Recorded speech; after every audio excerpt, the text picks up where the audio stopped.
is MMA fight music producer Mikey Ruckus, welcoming you to MyMmaNews.com. This is the leader of the news flow, news style, integrity and more score. Mama wants anytime is the right time on MyMmaNews.com. This is the leader of the news flow, news style, integrity and more score. Mama wants anytime is the right time on MyMmaNews.com. A huge shout out and thank you to Dependable Solutions. Innovating the future of your business, visit dependable-solutions.net to save your company money by reducing the markup percentage on your credit card processing fees. It's just that simple. Do yourself a favor, go ahead and check out dependable-solutions.net. Bob Meloni from My MMA News, and on the line right now I am joined by Rob Papile. Rob is the owner of Rob's Fight Club in the suburbs of Philadelphia. Rob just got done competing in a boxing event and a karate event. Rob's in his 40s now, and he's back into competing in full contact sports. Rob, how you doing? Thank you for giving me some of your time. Hey, no problem, Bob. Appreciate it. So listen, Rob, tell me a little bit, because we haven't crossed paths yet. Tell me a little bit about how you got involved in the sport. I know that karate was the introduction for you into mixed martial arts. Tell me, like, at what age and what got you involved and made you fall in love with the sport that you're obviously, so passionate about right now. Well, my father actually got my whole family involved in the martial arts when I was around 10. He wanted something that we could all do together. And it was great that he thought to do that, because, we would go around as a family competing in tournaments, probably since I was like 11, 12 years old. We competed in hundreds of tournaments together. So I'd get to go in there with my father, watch my father clean up in the sparring divisions. And he's a tough guy, strong guy. And, sometimes even in the point events, he would hit guys a little too hard, and it didn't work out real well for them because he was so tough. But I got to see him kind of as a role model and to compete along with him, and kept me out of trouble. I grew up not getting involved with drugs or hanging out with the wrong crowd or going out drinking, because I knew I always had to train. And even the times when I kind of got a little lazy, he would push me and he'd tell me to get in the car and get to class. But then as I got a little older, I started to get involved in some of the kickboxing events, and I really enjoyed kickboxing. I was always pretty good with my feet. I like to push myself with like difficult moves, jump kicks. So I was in the kickboxing fights, doing these single leg takeoff, jump spinning side kicks, and different things that you wouldn't typically see in the 90s being done. And I like to challenge myself that way and kind of intimidate my opponents a little bit. As I got a little bit older, maybe around 18, 19, I started to do some boxing. I used to train with some professional boxers, and then I actually opened my own karate school when I turned 19. So back in 1993 in Tannersville, Pennsylvania, in the Poconos, and I ran that for like 13 years. At the same time, I was competing in tough man events and some boxing events. I fought in 3 different tough mans. I made it to the final fight in my second tough man.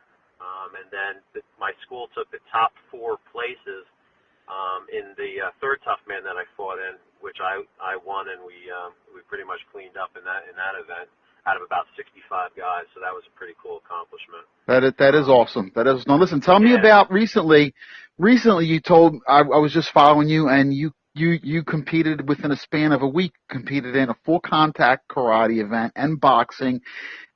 Listen, you're really testing yourself. You say that you're getting older in your 40s and you want to compete to feel younger. You're really putting yourself to the test. Tell me a little bit about those 2 events.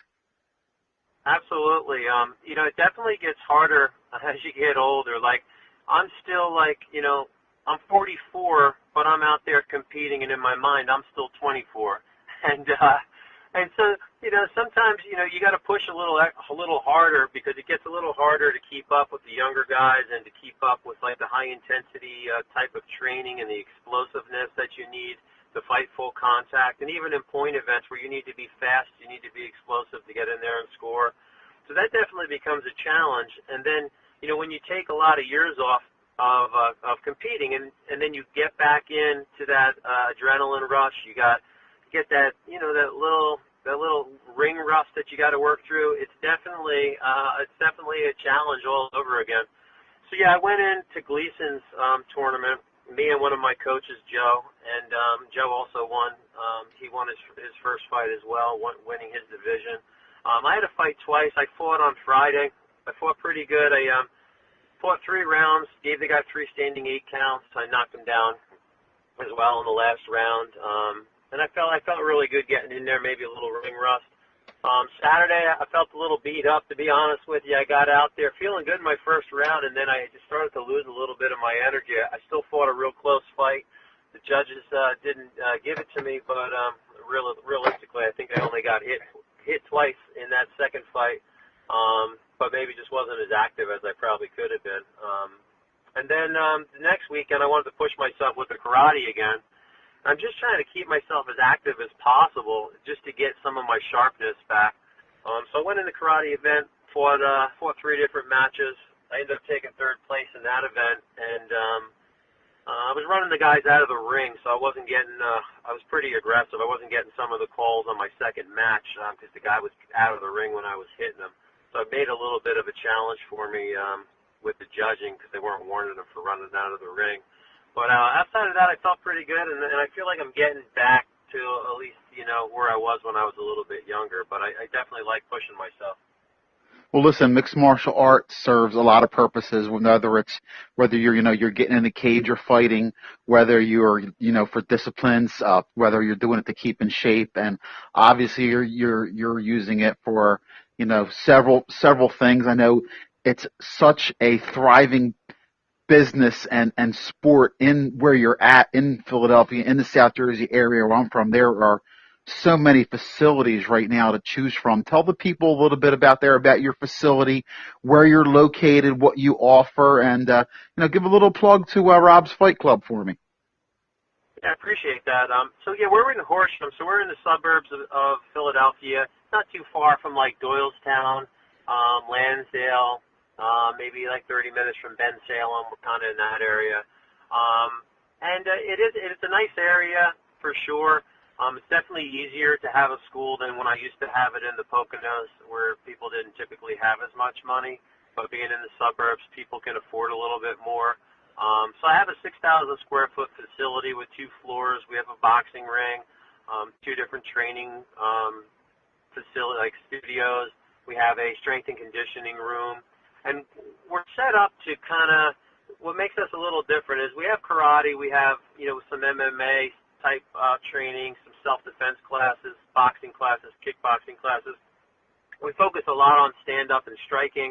But what makes us a little different in the suburbs here is there's a lot of cardio type classes where everybody's out there, bouncing around trying to get in shape. They're hitting heavy bags, but the instructors don't necessarily really stop and teach people the right fundamentals, the right technique. So, most of our classes are set up to teach people really how to do it at the same time they're getting in shape. And then what happens is they start to feel like, all right, I know how to block a jab, I know how to block a cross, how to tuck, how to slip. And then at some point, a lot of them will get involved in the actual sparring, and we step them up. We kind of start them in there easy. Myself or other coaches will work with them. Then we'll start pairing them up with students, and then, and build them up slowly instead of like a lot of city gyms where they kind of throw you into the wolves and somebody's trying to like beat the hell out of you when you first go in there. But yeah, I think that's really what separates us from the pack. We're not quite a cardio gym, and we're not quite a throw you in there and turn you into a professional boxer right away. We're somewhere in the middle of those two, and I think people appreciate that. Well, that's awesome. Listen, this is the first that I'm actually found you, and that's why I reached out, because listen, you're not that, I'd love to come over and visit. You're not that far from me. I'm right over the bridge in Jersey, so I I appreciate you giving me some time. I mean, I'm always, looking for new people in the business, new voices, because, it's a sport where you can never stop learning. You know what I mean? I'm sure now you look back at your career and you realize how much smarter you are now than when you first started. It's amazing. Like even in life and in this sport, if you only knew now what you knew 10, 15, 20 years ago, you know what I mean? Just just Yeah, from and the one thing your experiences. Go ahead. Sure. I mean, the one thing that you learn is that when you think you know everything, you learn something else. And sometimes it's your students that are teaching you those things. So, yeah, it's awesome. You know, I just, want to tell everybody who might be listening just to, get in there and train hard and stay consistent, because I think that the hardest thing is like if people like fail at martial arts or quit, it's just because they didn't stay consistent. If they can get in there 2-3 times a week and just stay consistent with that and don't allow the excuses, they'll have a good career in martial arts and really get a lot out of it. Because I think this is a sport where, if you put a couple years of your life and you dedicate it to it, you become a different person after the experience. And listen, trust me, it's a lot more beneficial and a lot more fun. The time goes a lot faster than getting on a treadmill or an elliptical or a bike for an hour. You go and you get a workout for an hour at a facility like yours, and you know what? You work every muscle in your body, and that's the way to go, man. That's just one of the best cardio workouts, and you're learning at the same time. Yeah, for sure. I mean, going to the big box gyms can be boring, and people don't challenge themselves in any way. The other thing too is like people can get together with a personal trainer. We do a lot of personal training, so they can come in and they don't have to feel intimidated. They can work with a personal trainer for a little while, or they can come into one of our like boxing fundamental classes and start off like slow and work themselves into it. Sometimes people think they need to get in shape before they get in shape, and that's never a good plan for getting started. Just got to jump in there sometimes, or just lean into it a little bit. Take the first step, and then just stay consistent. Absolutely, challenge yourself. I'm with Rob Papile. Get over to Horsham, suburbs of Philly. Check out Rob's Fight Club. Rob, thank you again for giving my MMA News a few minutes of your time. I look forward to getting over there and checking out your facility. In the meantime, keep doing what you're doing. I'm right around your age, so I appreciate the fact that you're getting in there and trying to stay young by competing. It's awesome. I'm glad to talk to you, and it was a pleasure, and I look forward to talking to you again. Yeah, thanks so much, Bob. And we were breaking up a little bit there, but I appreciate it as well, and feel free to reach out anytime. And if anybody wants to, visit our website, it's www.fightgetfit.com. I'll make sure I put a link in the story for you, Rob. Once again, have a great night. I appreciate it. Thanks, Bob. Take care. You too.